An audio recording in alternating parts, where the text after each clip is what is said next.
ನಾನು ನಾಗರಾಜ್ ಸಿದ್ದರ್ ಶೆಟ್ ಅಂತ ಈಗಾಗಲೇ ಉತ್ತರ ಕನ್ನಡ ಜಿಲ್ಲೆಯ ಕುಮಟಾ ತಾಲೂಕಿನಿಂದ ನಾನು ಕೆಕ್ಕರ್ ಭಾಗ ಬಂದಿದ್ದೀನಿ. ಹೊನ್ನಾವರ ತಾಲೂಕಿನ ಕೆಕ್ಕರ್ ಭಾಗದಲ್ಲಿ ಮತ್ತು ಪುನಃ ನಾವು ರಮಾಕಾಂತ್ ಶೇಟ್ ಅವರನ್ನ ಎಕ್ಸ್ಪ್ಲೇನ್ ಮಾಡ್ತಾ ಇದ್ದೀವಿ. ಯಾಕಂತ ಅವರು ವೀಕ್ಷಣೆ ವಿವರಣೆ ಕೊಡ್ತಾ ಇದ್ದಾರೆ.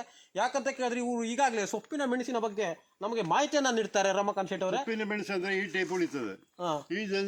ಇದು ಚಟ್ಟೆಗೆ ಗಿಟ್ಟೆಗೆ ಬಾಳಿದ್ರೆ ಹಾಕಿದ್ರೆ ಬಹಳ ಟೇಸ್ಟ್ ಬರ್ತದೆ. ಅದರ ಹಾಗೆ ಈ ಮೆಣಸನ್ನು ಬೆಳೆಯೋದು ಬಹಳ ಕಷ್ಟ. ಆದ್ರೂ ಈಗ ಒಂದು ಗಿಡ ಮಾಡ್ಕೊಂಡ್ರೆ ಒಂದು ಕುಟುಂಬಕ್ಕೆ ಸಂಸಾರಕ್ಕೆ ಸಾಕು ಮಾಡಬಹುದು. ಅದ್ರ ಇದೇ ತರ ಉಳಿತದೆ.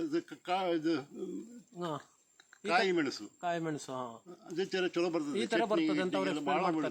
ಕಾಲು ನೋವಿಗೆ ಕಿಟ್ಕೊಂಡ್ರು ಬಹಳ ಒಳ್ಳೇದು ಇದು ಮೆಣಸು.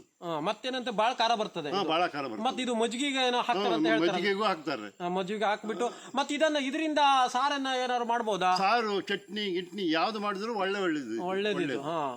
ಇದಕ್ಕೆ ಅದೇ ಈಗ ಮೆಣಸಿನಕಾಳು ಇದು ಗಿಡ ಉಂಟಲ್ಲ, ಇದು ಯಾವ ರೀತಿ ಬೆಳೆಯೋದು? ಯಾಕಂದ್ರೆ ಮಳೆಗಾಲಕ್ಕೆ ಮಾತ್ರ ಬೆಳೀತದೆ ಇದು? ಇಲ್ಲ, ಯಾವಾಗ ಬೆಳೀತದೆ. ಒಂದು ಗಿಡ ಮಾಡ್ಕೊಂಡ್ರೆ ನೀನು ವರ್ಷ 2 ವರ್ಷದವರೆಗೆ ಇದು 2 ವರ್ಷ ಗಿಡ ಇದು ಈ ವರ್ಷ ಸ್ವಲ್ಪ ಇದಾಗಿದೆ, ಒಣಗಿದೆ.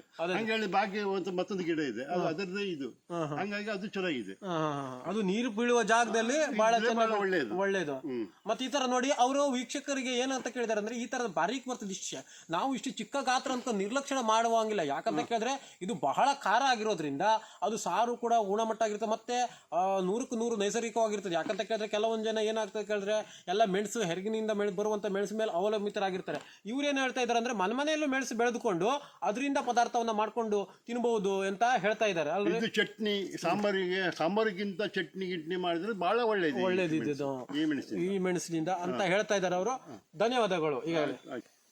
ಈಗಾಗಲೇ ಏನು ಒಂದು ರೈತ, ಇದು ನಾವು ಮೆಣಸಿನ ಬಗ್ಗೆ ಏನೋ ಹೇಳ್ತಾ ಇದ್ದೀವಿ, ಅದನ್ನ ವಿಷಯಕ್ಕೆ ಸಂಬಂಧಪಟ್ಟಂತೆ ಈಗ ಪ್ರತಿಯೊಬ್ಬರು ಮನೆಯಲ್ಲೂ ಮಾಡ್ಕೊಳ್ಬಹುದು. ಮತ್ತೇನಂತ ಕೇಳಿದ್ರೆ ಇದು ಒಂದು ಏನು ರೈತರಿಗೆ ಮನೆಯಲ್ಲಿ ಮಾಡ್ಕೊಂಡು ಮತ್ತೇನಂತ ಕೇಳಿದ್ರೆ ಇದು ಅಡ್ಡ ಪರಿಣಾಮಗಳು ಇರುವುದಿಲ್ಲ, ನೈಸರ್ಗಿಕವಾಗಿರೋದ್ರಿಂದ ಮನೆಯಲ್ಲಿ ಪ್ರತಿಯೊಬ್ಬರು ಮಾಡ್ಕೊಂಡ್ರೆ ಒಂದು ಊಟಕ್ಕೆ ಸಾಕಾಗುವಂಥದ್ದು ಇದು ಮಾಡ ಅಂತ ಹೇಳ್ತಾ ಇದ್ದಾರೆ ರಮಾಕಾಂತ್ ಶೇಟ್ ಅವರು.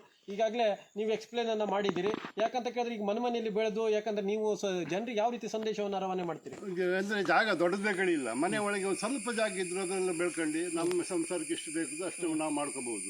ಅದು ಬಿಟ್ಕೊಂಡು ನಾವು ಬೇರೆ ತಗೊಂಡೆ ಅದು ಅಂಗಡಿ ಸಿಗೋದು ಅಲ್ಲಿ ಸಿಗೋದು ಇಲ್ಲಿ ಮಾಡಿದ್ರೆ ಪ್ರಯೋಜನಕ್ಕೆ ಬರಲ್ಲ. ಇದೆಲ್ಲ ಒಳ್ಳೆ ಆಹಾರ, ಒಳ್ಳೆ ಪದಾರ್ಥ.